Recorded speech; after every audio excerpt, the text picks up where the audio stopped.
Good morning, everybody. I am enjoying this cooler weather we are having in South Florida, and it's not raining. Actually, we haven't had any rain since, I believe, since the last hurricane, and I'm so happy about that. We have a little sun this morning, but it's becoming overcast, which I don't mind at all. A little cloudiness, that's great. No direct sunlight. I'm doing a bit of editing so I can have some things ready for you on Instagram or on YouTube. So follow me on either of those. I'm also on Facebook. If you're a Facebook fan, you might look there as well. And when I post on YouTube, I usually will go ahead and post on all the social media platforms or about the same time, very close to it. So if you will tap the notification bell when you subscribe, you'll be notified every time I post a video, and you can check it out either on Instagram, Facebook, or YouTube. And today, I'm going to show you how I made these oatmeal bars. They are scrumptious. Have them for breakfast with your coffee, or you can serve them as dessert. I think they would be delicious crumbled over ice cream. You could see the possibilities in this when you try this recipe. A number of things can be done. So the first thing you'll want to do when you make these oatmeal bars is to use 2 bananas, and use ripe bananas, and mash those up.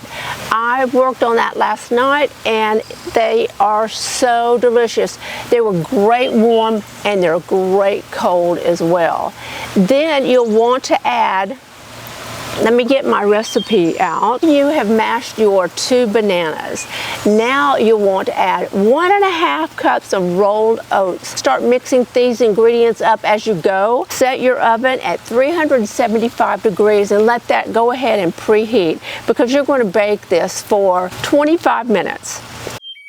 So now I have my bananas and my rolled oats together. I'm going to add 1.5 cups of creamy peanut butter. I have never tried the chunky peanut butter. It might be pretty good. If you have chunky peanut butter, give it a try. If you don't have creamy, go ahead with the chunky.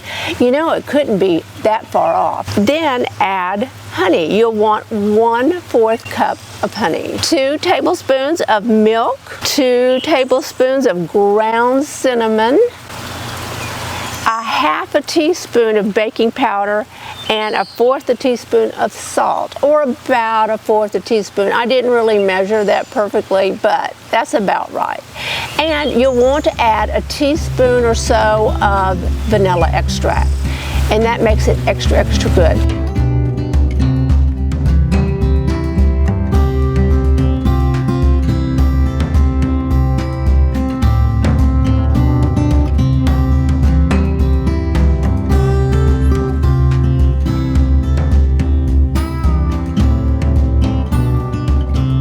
Suggest you do, if you really like this recipe, is experiment with it and maybe add chocolate chips. You know, the miniature chocolate chips, add those to it. Maybe instead of the crunchy peanut butter that you might try, you might add pecans. That would be delicious. My suggestion to you is, if you are going to have a lot of guests in for the holidays, Thanksgiving, Christmas, whatever holidays are coming up in the next couple of months, go ahead, bake these, cool them, cut them, and you can freeze them.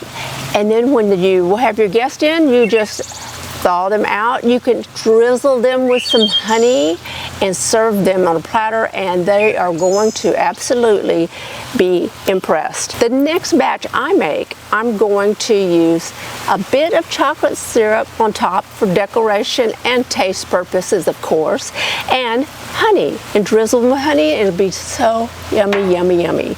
So try that. You could slice fruit and put on top of that if you would like, if you're a real fruit lover. This wind is blowing my napkins everywhere, so I'm going to put these away. Let's put them under here. Now that I'm enjoying my oat bars and some coffee, let me tell you about some books I've been reading. I have been looking for a good book for some time, and of course now is the season when all of the best books come out. So I went through the list of top 10 books and I picked out a couple and then one that I wanted to read simply because of the writer. And what I have finished last night is Melania. Now this book was pretty darn good. I'm not so sure that Melania wrote it. I think maybe a ghostwriter wrote it because, you know, she speaks with broken English. I don't know that she writes English as broken as she speaks it, although it's very charming to hear her speak. I don't know that she actually wrote everything about this book. I'm sure she sat down and told all the stories in her own voice, and then they put together the book and she went through and gave it her okay. But a great deal of this book is photographs.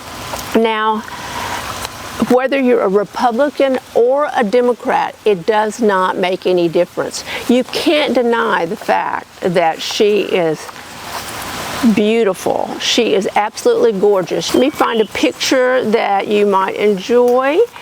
She is one of the most stylish and glamorous first ladies. Absolutely beautiful.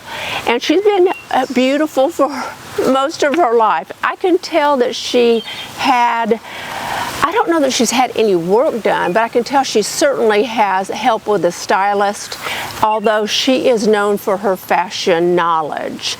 And if she styles herself completely, she is doing a fabulous job. And you'll see pictures of her family, her mother, her father, and amazingly her father looks a lot like her husband, so you might enjoy that.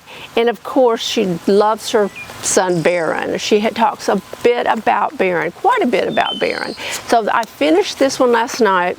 It's an easy read, fast read, but you get a lot of inside information about living in the White House, and it is a really good book. I enjoyed it. And my next book, which I will start this week, Lisa Marie Presley began writing this book before her death, and her daughter finished it. Riley Keough is her daughter, and I don't understand the title, From Here to the Great Unknown. I think they could have worked on that title a bit. It just doesn't quite, I don't quite get it, but maybe when I'm reading it, I'll understand it. Possibly a song title and she decided to use it as a book title. I don't know. But if Oprah's book club suggests it, you know it's bound to be pretty darn good. So that is my next read, and I'll tell you about that when I'm finished. And then finally, the only new book I have other than those two is The Friday Afternoon Club, a family memoir. And the reason I plan to read this book is because it's written by Griffin Dunn. And Griffin Dunn is the son of Dominic Dunn. I don't know if you remember some of the books that I have read by Dominic Dunn, and I'll try to put them right here, maybe pop up a few of his books. You will remember some of Dominic Dunn's books if you are an avid reader of his work. And this is his son's work. His son is also a producer in Hollywood, and his aunt is Joan Didion, and she is a fabulous writer. I've read some of her work too, and I'll put it right here. So if you are a fan of the Dunns or the Didions, then I think you might enjoy this book. I can't suggest it fully yet because I haven't read it, but so far everything I've read by anyone in that family is fabulous. Maybe it's a subject matter they tend to lean toward when they write, but I really enjoy their books. So those are my 3 books. One is finished, one is going to be read probably in the next few days, and then the next one in the next week or 2. And if I get a chance, I'll get back to you on those. Get my sunglasses. It's getting a little sunny out. I'm getting a glare off the pool behind you, and I hope you enjoy these books. I will tag them below for you so If you are wanting to order one, you won't have to go out and shop for it. And I'll also put the recipe for these oatmeal bars, and you can try those. And like I suggested, you might want to add some of your own ingredients, make it your own, but first I would try it without, because it's so versatile. You can use it for anything, dessert or breakfast. And let's see, you'll want to know what I'm wearing. This is a J. McLaughlin top. You've probably seen me wear this one or some other variation on it. I have several colors of it. I love this button detail that's on the sleeves. It's perfect for cool nights or layering. So if I can find it, I will link it below. I did get it last year, so I'm not sure they still have it. And what else? Oh, I'm wearing mother denim jeans. These are the high-waisted, wide-leg jeans. Have those. These are various necklaces I have, and if I can find something similar to them, I will link those below for you as well. If you like this video, please give it a thumbs up. And if you're not a subscriber, please tap that subscribe button and the bell so you'll be notified every time I post a new video. And you can always follow me on Instagram. Bye.